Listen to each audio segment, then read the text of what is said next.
अस्सलाम वालेकुम नाज़रीन, उम्मीद है आप सब लोग खैरियत से होंगे। नाज़रीन, सोते वक्त मुंह से पानी या थूक का बाहर निकलना, आज हम इस पर बात करते हैं।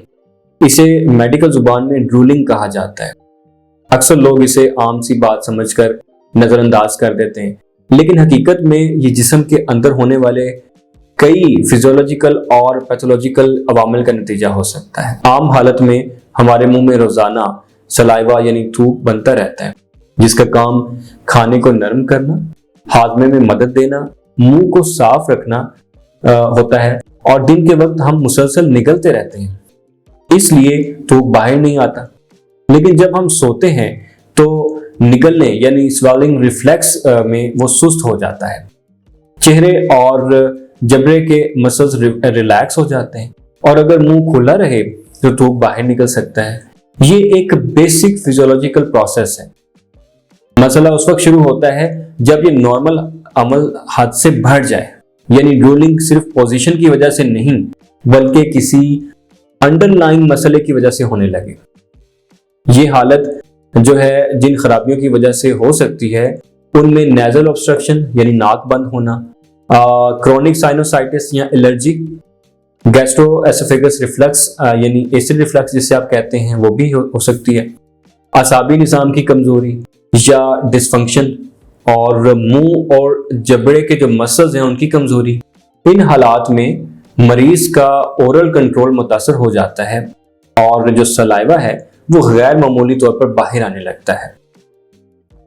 इस हालत में मरीज को जो अलामात हो सकती हैं, उनमें सोते वक्त मुंह से पानी या थूक निकलना, सुबह तकिया गीला होना, मुंह खुला रहकर सोना, नाक बंद रहना या सांस मुंह से लेना, गले में खुश्की या इरिटेशन, बाज़ औक़ात बदबू या माउथ ड्राइनेस की शिकायत होना।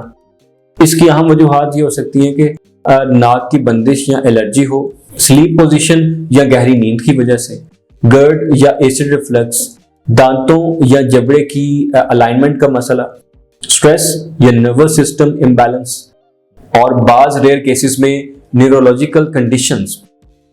अगर इस मसले को मुसलसल नजरअंदाज किया जाए तो नींद का मयार खराब हो सकता है, मुंह और गले में इंफेक्शन का खतरा बढ़ सकता है, साइनस इश्यूज हो सकते हैं या क्रॉनिक नेजल वर्सन हो सकती है। एसिड रिफ्लक्स की सूरत में मैदे के मसाइल बढ़ सकते हैं, और बाज़ केसेस में सोशल डिस्कम्फर्ट और सेल्फ कॉन्फिडेंस भी पर भी असर पड़ सकता है।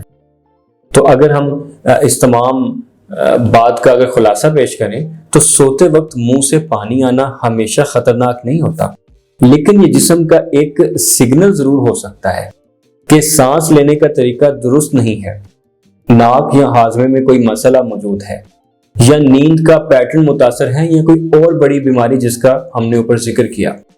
अगर आपको ये मसला बार बार हो रहा है तो इसे सिर्फ नॉर्मल समझकर नजरअंदाज न कीजिए, क्योंकि अक्सर औकात ये एक छोटे मसले से शुरू होकर बड़े मसाइल की तरफ ले जा सकता है। मैं ऐसे मरीजों को मुकम्मल क्लिनिकल असेसमेंट के साथ देखता हूँ ताकि असल वजह आइडेंटिफाई की जा सके और सही ट्रीटमेंट दिया जा सके, और अल्हम्दुलिल्लाह होम्योपैथी में इसका बहुत ही अच्छा इलाज मौजूद है।